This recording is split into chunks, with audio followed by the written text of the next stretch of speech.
Hello दोस्तों, नमस्कार। SMKC channel में मैं आप सभी लोगों का दिल से बहुत बहुत स्वागत करता हूं। सो दोस्तों, फाइनली जो हम लोग रात की यहाँ पे बात कर रहे थे कि रात में यहाँ पे क्या डिसीजन आएगा, वो सारी चीज़ें क्लियर यहाँ पे हो चुकी है। एंड आप सभी लोगों को पता ही है उसका परिणाम हमको हर कोई यहाँ पे देख रहा है। सेंसेक्स की बात करें 70,500 के ऊपर की क्लोजिंग, लगभग 1,000 पॉइंट की तेज़ी देखने को मिल चुकी है। निफ्टी की बात करें 21,000 के ऊपर की क्लोजिंग, ठीक है, 1.25% की तेज़ी देखने को मिली। एंड वो भी ये तेज़ी तब है जब हम ऑलरेडी टॉप लेवल पे चल रहे हैं। और जैसे कि हर किसी को पता ही है इसके पीछे का रीज़न है अमेरिकन बाजार कल के दिन, कल रात, जैसे मैंने आपको कहा था कि शेयर होल्डर सोएंगे नहीं, क्योंकि बहुत बड़ा धमाका हो भी सकता है या फिर नहीं भी हो सकते, डिपेंड करता था कि भाई एक इंसान है वो क्या बोलेंगे करके। और अगर आप यहाँ पे देखोगे उन्होंने ऐसी बातें बोल दी कि अमेरिकन बाजार में भी ज़ोरदार धमाका हो गया, 1.5% की तेज़ी, 500 पॉइंट की तेज़ी। एंड आप देख सकते हो कि नॉर्मल मार्केट यहाँ पे चल रहा था, ठीक है, और जैसे ही वो खबर सामने आ गई मार्केट, मतलब हम कह सकते हैं क्लोज हुआ इसीलिए, वरना और अगर इसमें टाइम होता तो शायद से तेज़ी 600-700 पॉइंट तक भी यहाँ पे जा सकती थी। इतना कमाल की तेज़ी अमेरिकन बाजार में देखने को मिली। एंड इसी तेज़ी के साथ आप देख सकते हैं दोस्तों, अमेरिकन बाजार भी बिल्कुल अपने टॉप लेवल पे जाते हुए देखने को यहाँ पे मिल चुका है।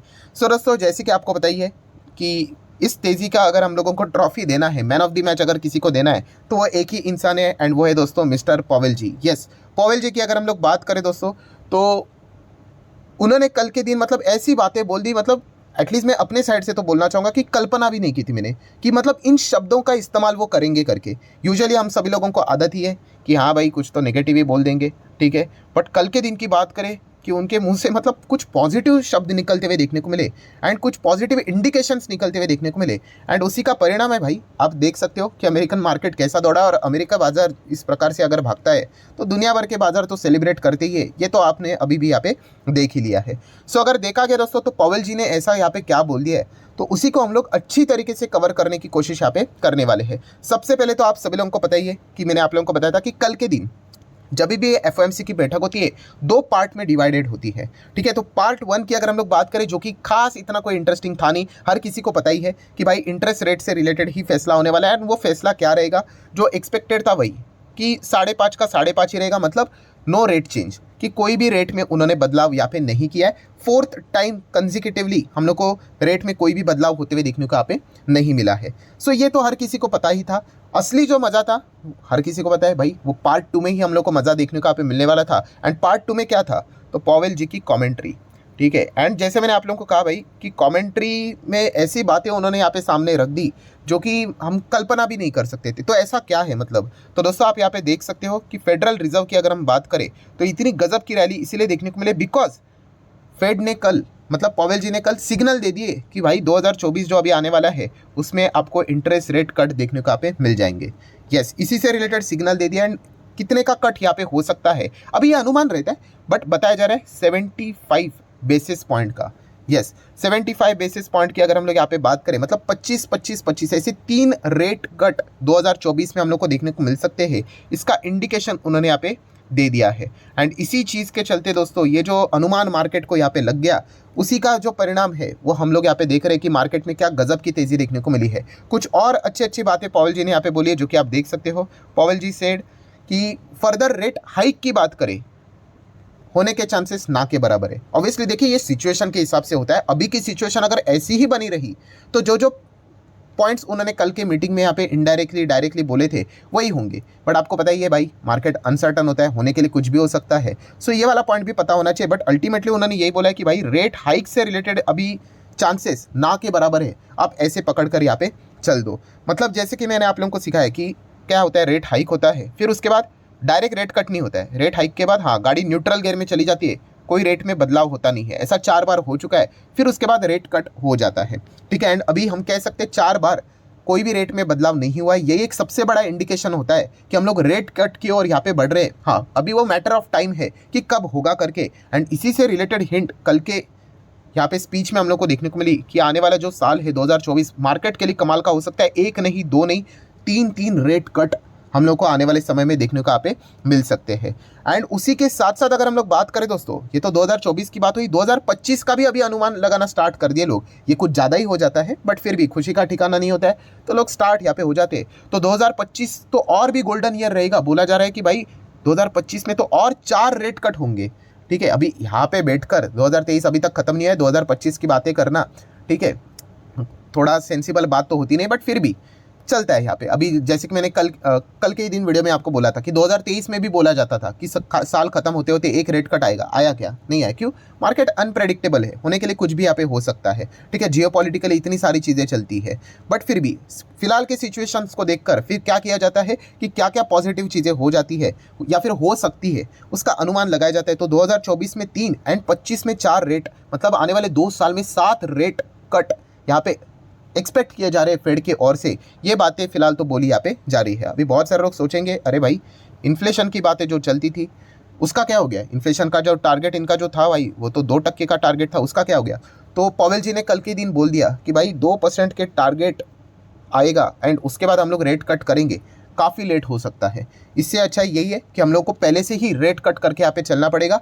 इकोनॉमी अपने हिसाब से चलेगी, सारी चीज़ें अपने हिसाब से चलेगी एंड अगर देखा कि आने वाले 2-2.5 साल के बीच में ऑटोमेटिकली इन्फ्लेशन 2% के आसपास आते हुए देखने को मिलेगा। मतलब जो हम लोग पहले अनुमान लगाते थे कि भाई 2% के आसपास आएगा फिर उसके बाद रेट कट होगा, तो नहीं, ये तो पहले से ही रेट कट करने के लिए यहाँ पे रेडी हो चुके हैं। ये सारी बातें कल के दिन हम लोग को देखने को यहाँ पे मिल चुकी है। सो ये जो टारगेट की यहाँ पे बात है यहाँ पे हो रही थी दोस्तों, ठीक है, अभी इसका इंतजार यहाँ पे करना नहीं पड़ेगा। अभी इंतजार यहाँ पे करना है तो नेक्स्ट एफओएमसी की बैठक क्या होगी एंड उसमें क्या मतलब रेट कट होगा या नहीं होगा, इसी से रिलेटेड चर्चा हम लोग को ज़बरदस्त मतलब जोर पकड़ती हुई देखने को यहाँ पे मिलने वाली है। देन दोस्तों जैसे इसी चीज़ के इंडिकेशंस आ जाते हैं, देन बॉन्ड मार्केट आप देख सकते हो क्या गजब का फिसलते हुए देखने को मिल चुका है। 4% के नीचे बॉन्ड यील्ड हम लोग को जाते हुए देखने को यहाँ पे मिल चुकी है, ठीक है, क्योंकि ऑब्वियसली अभी यहाँ से पैसा उठकर किधर जाएगा भाई? इक्विटी मार्केट में चला जाएगा या फिर दुनिया भर के मार्केट में लगा दो पैसा, ठीक है, क्या ही मिलेगा आपको यहाँ पे। एंड अगर रेट कट होते चले जाएंगे तो आप अंदाज़ा लगा दिए कि ये और कितना फिसल सकता है करके, ठीक है। तो बेटर ऑप्शन क्या अभी इक्विटी में आ जाओ करके। एंड बॉन्ड मार्केट में तो भाई इतना करोड़ों अरबों खरबों इतना पैसा है कि आप गिन भी नहीं सकते, इतना पैसा है, ठीक है। तो अगर पैसा अगर इक्विटी मार्केट में आ गया, दुनिया भर के मार्केट में आ गया, तो इसीलिए तो रैलीज बनती है जब भी रेट कट की बात होती है। एंड डॉलर इंडेक्स की भी अगर हम लोग यहाँ पे बात करें तो वापस 100 के नीचे धीमे धीमे हम लोग को जाते हुए देखने को यहाँ पे मिल सकता है। डॉलर की बात करें जैसे यहाँ पे सिचुएशन देखने को मिल रही है उस हिसाब से। देन दोस्तों अगर हम लोग बात करेंगे दोस्तों तो प्रेस कॉन्फ्रेंस, ठीक है, तो ये भी एक इंपॉर्टेंट चीज़ यहाँ पे होती है जो कि सेकेंड पार्ट में ही आप बोल सकते हैं या फिर थर्ड पार्ट भी पकड़ लो कि पहला तो भाई वो डिसीजन बता दे एफओएमसी का क्या है, रेट बदल रहा है कि नहीं, तो उन्होंने ना बोल दिया, जैसा चल रहा है वैसे ही। सेकंड पार्ट में रहता है कि वो अपनी कमेंट्री देते हैं, एक साइड से वो बोलते हैं, और तीसरा पार्ट रहता है, चाहो तो ऐसा भी बोल सकते हैं कि प्रेस कॉन्फ्रेंस की भाई पूछो, सवाल पूछो, हम आपको जवाब देंगे करके। और दोस्तों ये जो प्रेस कॉन्फ्रेंस थी थोड़ी सी हम लोग को तीखी देखने को मिली मतलब। और इससे रिलेटेड अगर मैं बात करूँ ना दोस्तों, यही जो प्रॉब्लम थी ये हमारे जो गवर्नर है आरबीआई मतलब शक्तिकांता दास जी को भी इस चीज़ का यहाँ पे मतलब सामना करना यहाँ पे पड़ा था। कौन से पॉइंट की यहाँ पे मैं बात कर रहा हूँ? तो दोस्तों आप सभी लोगों को यहाँ पे पता ही है कि देखिए सरकार हमेशा चाहती है कि इलेक्शन के पहले पहले क्या हो जाए, रेट कट हो जाए। जैसे ये हम हमारी बात कर रहे हैं, रिपोर्ट के जरिए खबर आई थी कि government want RBI rate cut before March. क्यों? क्योंकि इलेक्शन में भाई उनको फ़ायदा होगा। आपका ईएमआई, ठीक है, जितना भी है 30,000 है 25,000 है, अगर वो कम हो गया, ठीक है, 30 का 25 हो गया, 25 का 23 हो गया, 23 का 22 हो गया, 20 हो गया, अच्छा लगेगा कि नहीं? तो ऑब्वियसली सरकार इसका खूब प्रचार करेगी, देखो आपका ईएमआई हम लोगों ने कम कर दिया करके, ठीक है। वो तो साइकिल रहता है, अभी जिसको मार्केट पता है कि कैसा चलता है करके, ये तो लाइफ टाइम नहीं होगा, वापस सारी चीज़ें घूमेगी करके। बट येस, इलेक्शन के पहले भाई जो रनिंग सरकार है उसके फेवर में ये सारी चीज़ें यहाँ पे चली जाती है। तो इसीलिए गवर्नमेंट चाहती थी कि आरबीआई भाई मार्च से पहले पहले रेट कट लेकर आए करके। ऐसे रिपोर्ट के जरिए हम लोग को खबर देखने को यहाँ पे मिल रही थी। और एक जब इंटरव्यू यहाँ पे हुआ था ना, इंटरव्यू या फिर आप बात बोल सकते हैं, शक्तिकांता दास जी ने एक बात बोली थी। उन्होंने ये बात बोली थी कि भाई हम कह सकते हैं कि ये अभी 2023 जो चल रहा है, ठीक है, मतलब ये जो इसका मतलब 2024 के हिसाब से बात करें, ये जो Q3 हम लोग को देखने को मिल रहा है या फिर Q4, वहाँ पे शायद से हम लोग रेट कट कर दे करके, मतलब उस सिचुएशन में उन्होंने ये बात बोली थी। कौन सी सिचुएशन में, चलो वो भी दिखा देता हूँ। ये वाला सिचुएशन आप चेक कर रहे हो, यहाँ पे क्या नज़र आ रहा है कि जितना एक्सपेक्ट किया गया था इन्फ्लेशन 5.80, 5.66 आया था, 4.80, 4.7 आया था, 4.42, 4.25 आया था।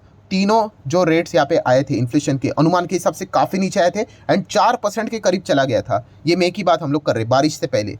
तो तभी उन्होंने ये बात बोली थी कि भाई अगर ऐसा ही डेटा आते रहा तो डेफिनेटली ये साल ख़त्म होने से पहले एक रेट कट तो यहाँ पे हो जाए, या फिर 24 जो मार्च रहेगा उसके पहले एक रेट कट यहाँ पे हो जाए करके। और जैसे उन्होंने ये बात बोली थी, बहुत ज़बरदस्त यहाँ पे घमासान हम लोग को होते हुए देखने को मिला था। इनके ऊपर बहुत सारे आरोप भी लगाए गए थे कि भाई आप रेट कट की बात इसलिए कर रहे हो क्योंकि सरकार आपके ऊपर प्रेशर बिल्ड कर रहा है करके। फिर बाद में उन्होंने इस चीज़ की सफाई भी दी थी कि भाई ऐसी कोई बात नहीं है, हम हमारे हिसाब से यहाँ पे चलते करके, कोई यहाँ पे हमारे ऊपर दबाव नहीं है करके। एंड बाद में तो पूरा खेल ही बिगड़ गया, क्योंकि जो बीच में मानसून एकदम ऐसा आ गया कि सीधा वापस इन्फ्लेशन 7.5 तक चला गया। फिर वो सारी चीज़ें हवाई हो गई, ठीक है, कि रेट कट होगा करके। फिर नॉर्मल वापस इसको नीचे लेकर आओ, टॉलरेंस लेवल के नीचे लेके आओ, जो कि अभी तक हम लोग यहाँ पे धीमे धीमे करके देख रहे हैं। सो इतना लंबा चौड़ा प्रवचन क्यों दे रहा हूँ आपको, क्योंकि यही चीज़ कल पॉवेल जी को भी इसी चीज़ का सामना करना पड़ा। मतलब प्रेस कॉन्फ्रेंस में सीधा सीधा इनके ऊपर आरोप यही लगा दिया, आप रेट कट की बातें अभी इसीलिए कर रहे हो क्योंकि इलेक्शन है। यस, अमेरिका में भी इलेक्शन है नवंबर की। अगर हम लोग बात करें 2024 में, तो देखा गया जो पावर में सरकार रहती है वो आपको प्रेशराइज यहाँ पे करेगी। एंड इसी चीज़ के चलते आप रेट कट की बातें अभी यहाँ पे कर रहे हो। आपका टारगेट भी अचीव नहीं हुआ है 2% के टारगेट की। पहले तो आप रोना रोते थे कि 2%, अभी तो आया भी नहीं, आप उसके पहले ही रेट कट का गाना गाने लग गए। तो ये भी उनके ऊपर आरोप लगा। ऑब्वियसली वो इन सवाल का जवाब ये तो नहीं बोलेंगे हाँ आप बिल्कुल सही बोल रहे, तो उन्होंने नो ही बोला। उन्होंने ये कहा भाई हम इंडिपेंडेंट है, जिस हिसाब से सिचुएशन चलती है उसी हिसाब से हम लोग यहाँ पे चलेंगे। तो ये वाला पॉइंट भी उन्होंने सामने रख दिया है। ये सारी चीज़ें यहाँ पे चलती रहती। तो ओवरऑल कंक्लूजन क्या निकल कर आया? तो दोस्तों कंक्लूजन ये निकल कर आया कि कल के दिन जो फर्स्ट हाफ था, ठीक है, एक्सपेक्टेड था, वैसी चीज़ें हुई। बट मार्केट में यही चीज़ होती है दोस्तों, अनसर्टिनिटी, ठीक है। अनसर्टिनिटी दोनों साइड पे चलती है। खराब भी अगर हो गया तो एकदम ज़बरदस्त 500 पॉइंट भी गिरता है, और अगर अनसर्टिनिटी अच्छा भी रहता है तो एकदम गजब की तेज़ी आती है। हाँ, जो ऊपर भागने की जो अनसर्टिनिटी होती है वो बहुत रेयरली देखने को मिल जाती है, बहुत रेयरली। बट गिरावट वाला तो आपको बहुत बार देखने को मिल जाएगा। तो कल के दिन की अगर हम लोग बात करें, बहुत सारे लोगों ने यही चीज़ विटनेस की कि पॉवेल जी की जो कॉमेंट्री थी, रेट कट की बात सीधा इंडिकेशन दे दिया कि आने वाले समय में 3 रेट कट आप लोगों को देखने को यहाँ पे मिल सकते हैं 75 बेसिस पॉइंट के हिसाब से। एंड 2025 में शायद से 4 रेट कट यहाँ पे हो सकते हैं। एंड रेट कट से मार्केट को कितना प्यार है ये मुझे अलग से आप लोगों को बताने की जरूरत यहाँ पे नहीं है। मार्केट में, इक्विटी मार्केट में गजब का पैसा आते हुए देखने को मिल जाता है। एंड इसी चीज़ के चलते देखिए अभी तक रेट कट हुआ भी नहीं है, बट यही चीज़ है दोस्तों, मार्केट इस चीज़ को पहले ही पकड़ लेता है। और रेट कट हुआ नहीं है, बट रेट कट जैसे ही मार्केट यहाँ पे हम लोग को तेजी मतलब यहाँ पे हम लोग को देखने को मिल चुके हैं। एंड उसी का परिणाम है हमारा मार्केट भी एकदम ऑल टाइम हाई पे जाके क्लोजिंग दिखाते हुए देखने को यहाँ पे मिल रहा है। सो सारी चीज़ें एकदम मस्त कुशल मंगल देखने को यहाँ पे मिल रही है। अभी ऐसी भी बात नहीं होती भाई कि मार्केट मक्खन की तरह चलती है, इधर भी इफ बट वाली बातें होती है। सो अगर आप ये चीज़ों को एंजॉय कर रहे हो तो भाई एक ही चीज़ करना, प्रे करना कि कोई जियोपॉलिटिकली कोई नया मसला ना सामने आ जाए करके, ठीक है। रशिया यूक्रेन की बात करें, पुतिन का दिमाग ना घूम जाए करके, कुछ भी बम बिम फेंक देगा करके, होता है, ये सारी चीज़ें होती है। या फिर चाइना ताइवान की बात करें, या फिर इजराइल हमास की यहाँ पे बात करें, जो पुराना मैटर चल रहा है वैसे ही चल रहेगा। तो मार्केट ऑलरेडी यूज्ड टू है, सारी चीज़ें फैक्टर इन है। बट अगर कोई नया चैप्टर अगर खुल जाता है तो आपको पता है ये मार्केट एकदम टॉप लेवल पे रहता है, तो फिर वापस एक बियर वालों को भी बहाना मिल जाता है कि चलो मार्केट को तोड़ो करके। तो ये चीज़ें चलती रहती है। बट अल्टीमेटली जिसको मार्केट का समझ है एंड जो इन्वेस्टर है उसको एक बात तो पता है भाई, मार्केट लेफ्ट टू राइट जाएगा कैसे, यस ऊपर ही जाएगा। सो जिसको ये गणित समझ में आ गया भाई वो टिक जाता है। एंड बाकी के जो लोग जो टेम्पररी ऑब्स्टिकल्स यहाँ पे आ जाते हैं, हर्डल्स आ जाते हैं, उसके चलते वो परेशान होते हैं, वो निकल जाते हैं। अभी ये मार्केट इतने टॉप पे आ चुके हैं, अभी कितनी भीड़ आएगी देखिए, म्यूचुअल फंड में भीड़ आएगी, डीमैट अकाउंट खोलने में भीड़ आएगी, ये सारी चीज़ें हम लोग को होती हुई देखने को मिलने वाली। सो चलिए ठीक है दोस्तों, जितने भी इंपॉर्टेंट पॉइंट्स थे सारे यहाँ पे मैंने कवर कर लिए हैं। सो तेज़ी को एंजॉय करते हैं अभी। आशा करता हूँ वीडियो हेल्पफुल लगा होगा, तो जरूर इसको लाइक एंड शेयर भी कर देना। मिलते हैं अगले वीडियो में, तब तक के लिए बाय बाय।